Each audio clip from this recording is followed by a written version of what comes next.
YCP senior నేత విజయసాయిరెడ్డి రాజ్యసభ సభ్యత్వానికి రాజీనామా చేశారు. ఢిల్లీలో ఇవాళ రాజ్యసభ చైర్మన్ ఉపరాష్ట్రపతి జగదీప్ ధన్కడ్కు రాజీనామా లేఖ అందించారు. తన రాజీనామాను ధన్కడ్ ఆమోదించారన్నారు విజయసాయిరెడ్డి. జగన్తో అన్ని మాట్లాడాకే రిజైన్ చేశానని చెప్పారు. వైసీపీ సభ్యత్వానికి కూడా రాజీనామా చేస్తానని తెలిపారు. రాజకీయాల నుంచి తప్పుకుంటానని నిన్న ఎక్స్లో పోస్టు చేశారు విజయసాయిరెడ్డి. ఈ నిర్ణయం తన వ్యక్తిగతమని, ఇందులో ఎలాంటి ఒత్తిళ్లు లేవని చెప్పారు. 4 దశాబ్దాలుగా 3 తరాలుగా నమ్మి ఆదరించిన వైఎస్ కుటుంబానికి ఎప్పుడు రుణపడి ఉంటానని తెలిపారు. భవిష్యత్తులో తాను ఏ రాజకీయ పార్టీలో చేరబోనని, వ్యవసాయానికే పరిమితమవుతానని స్పష్టం చేశారు విజయసాయిరెడ్డి. ఏం చేయాలి, ఎవరిని సెలెక్ట్ చేసుకోవాలి, నా ఓన్లీ రిక్వెస్ట్ ఏందనంటే నాకన్నా ఇంకా కొంచెం విజ్ఞానవంతుడు, ఇంకా కెపాసిటీస్ ఎక్కువ ఉన్న అతన్ని కానీ తీసుకొస్తే అది ఏ పార్టీకి సంబంధించి అయినా అది రాష్ట్రానికి, దేశానికి ఉపయోగపడుతుందని మాత్రమే నేను చెప్పగలను. ఇది మీరు సాక్షిలో రాసింది 100% కరెక్ట్. దీనివల్ల లబ్ధి పొందేటటువంటిది కూటమి నుంచి నేను ఏదన్నా డబ్బులు తీసుకున్నానని మీరు భావిస్తున్నారా? చెప్పండి. అదైనా కూడా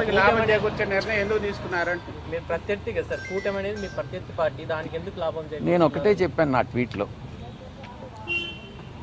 జగన్ గారు నా శ్రేయోభిలాషి, ఆ కుటుంబంతో నాకు 4 దశాబ్దాల సంబంధం ఉంది.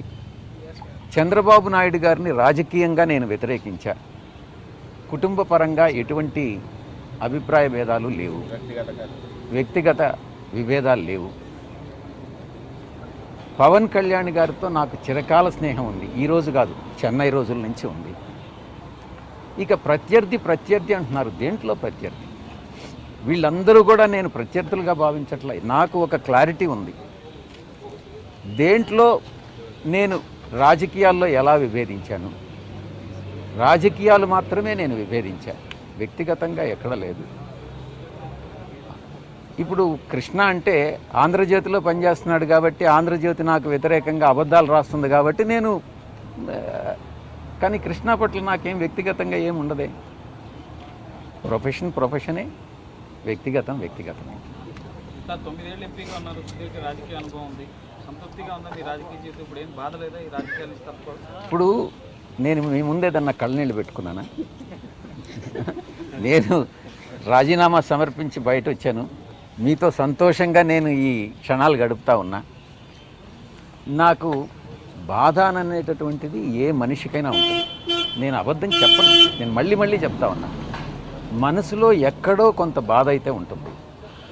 కానీ ఆ బాధ అన్నటువంటి దానికన్నా నేను న్యాయం చేయలేకపోతున్నానే అన్నటువంటిదే ఎక్కువ బాధను కలిగిస్తుంది. కాబట్టి న్యాయం చేసేటటువంటి మరొక వ్యక్తికి ఈ పదవి దక్కాలని నేను కోరుకుంటాను. అది ఎవరైనా కావచ్చు. బాగా మిస్ అయిపోతుంటారు సార్.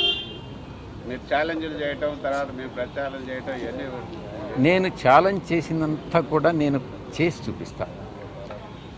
ముఖ్యంగా మీ మీద డిఫమేషన్ కేసు అయితే వదలను.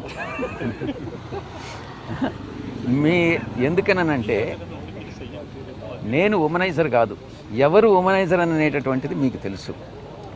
దాని విషయంలో మాత్రం నేను వదిలే ప్రసక్తే లేదు. ఇంకా చాలా ఉన్నాయి. కేవీ రావు విషయం నేను లాస్ట్ ప్రెస్ కాన్ఫరెన్స్లో నేను చెప్పాను, కేవీ రావు మీద డిఫమేషన్ వేస్తాను అని. ఈరోజు చెప్తా ఉన్నా, కేవీ రావు మీద డిఫమేషన్ వేస్తాను అన్నాను. కేసులు కొనసాగుతాయిలేండి, మీకు ఉంటాయి, వాళ్ళకి కొనసాగితే నేనేం భయపడేవాడిని కాదు కదా. సంవత్సరం రోజులు జైల్లో ఉండొచ్చి నేను 9 సంవత్సరాలు